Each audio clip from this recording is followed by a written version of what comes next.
ఎన్నికల్లో భాగంగా ఈరోజు మానుకోట పార్లమెంట్ పరిధిలోని సీతారాం నాయక్ గారి ప్రచార రథాలను ప్రారంభించడం జరిగింది. దేశం మొత్తం మీద ఈసారి మళ్లీ 400+ సీట్లను సాధించబోతున్నాం. అందులో మన మానుకోట గడ్డ నుంచి కూడా ఈ సీట్ ని కానుకగా ఇవ్వాలని, వెనుకబడ్డ మన గిరిజన ప్రాంతాన్ని బాగుపరచుకోవాలంటే భారతీయ జనతా పార్టీనే గెలవాలని, ప్రతి ఒక్క పేద బడుగు బలహీన వర్గాల కోసం పనిచేసేది కేవలం భారతీయ జనతా పార్టీనే.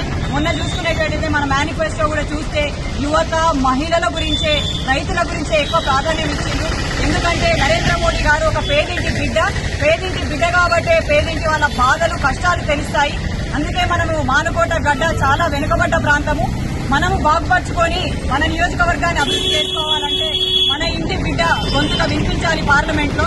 అందుకే మన భారతీయ జనతా పార్టీ అభ్యర్థిని సీతారాం నాయక్ గారిని భారీ మెజార్టీతో గెలిపించి మోడీ గారికి కానుకగా పంపుతాం.